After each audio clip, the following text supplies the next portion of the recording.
Things is getting spicy and I absolutely love it. So, okay. So first, Thor Love and Thunder is going to introduce Gore the God Butcher, right?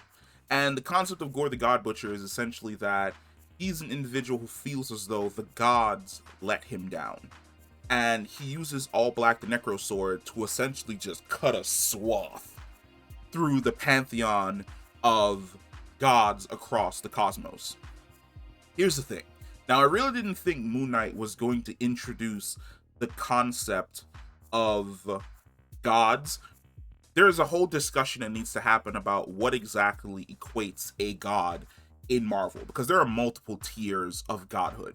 You've got Celestials, you've got Asgardians, you've got earthly gods or the Sky Fathers. Then you have gods that exist on other worlds, beings who shouldn't be looked at as gods because they're functions of the universe, but are actually gods, like let's say the Living Tribunal. But Moon Knight just this last episode of Moon Knight just completely blew my mind because I wasn't expecting them to reference the Overvoid. So in Marvel, gods who originate from Earth, in order for them to interact with the mortal plane, they need to have avatars.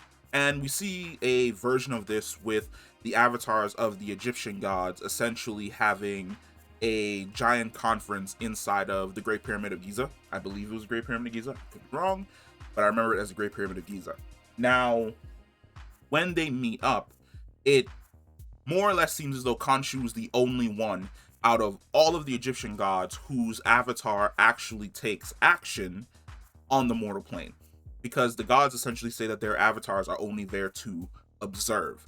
Because humanity abandoned them a long time ago. That's also another video coming down the pipe.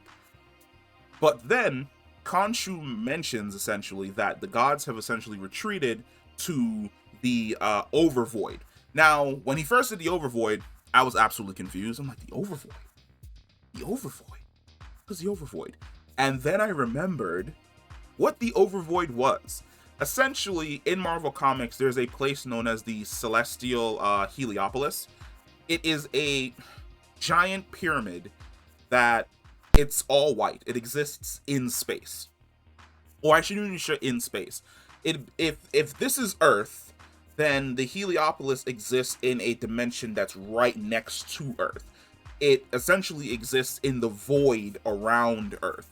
And inside of the Heliopolis is not only the Egyptian gods, because once you go inside the pyramid itself houses cities that belong to every other pantheon of basically earthly gods.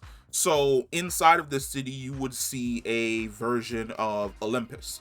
You would see a version for the Chinese gods. Hilariously enough, I believe Talo, which is the city that was introduced in Shang-Chi, is supposed to exist inside of the Celestial Heliopolis. Those creatures that were attacking Talo essentially came from the void. They're supposed to be void creatures, but they didn't exactly go over that in Shang-Chi.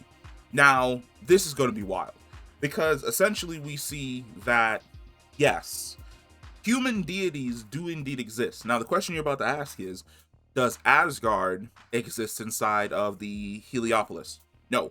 However, there is a version of Asgard inside of like a mini Asgard, inside of the Heliopolis, because at a certain point in time, Odin ranked himself among the Sky Fathers, and he used to interact with the earthly gods.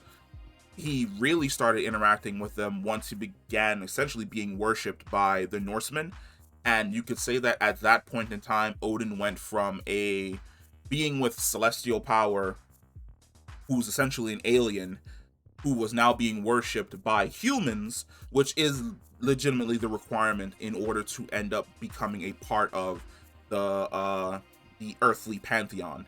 But yes, this is really interesting that Moon Knight would decide to take that leap and introduce the concept of the Celestial Heliopolis now, especially since we're about to get Thor Love and Thunder. Because like I said, Gore the God Butcher is going to go around and he's going to be slaughtering the pantheon of gods across the entire cosmos. Heliopolis only houses the gods that originated from Earth. And like I said, there are multiple different tiers to what exactly constitutes a god, which I'll probably end up doing another video on the side. But if you're wondering what the Overvoid was, or by its actual term, the Celestial Heliopolis, which it is actually a celestial city in space, based off of the Earth city of Heliopolis. It's essentially a home and a refuge for all of the gods, where they can disconnect themselves from Earth and just continue to exist without the need of worship in a space adjacent to Earth. Now, I'm wondering if, since Moon Knight has introduced the concept of the Egyptian pantheon, if at some point in time they're going to go back and start introducing the avatars for the other pantheons that are across the planet, that include all of the Aztec, Greek, Greek and Roman are kind of the same thing, but Greek, Roman, Chinese, Japanese, Indian gods.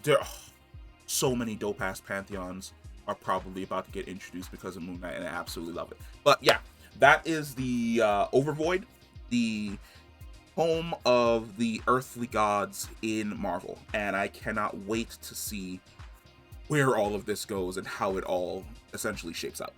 But I'll catch you in the next one. Peace.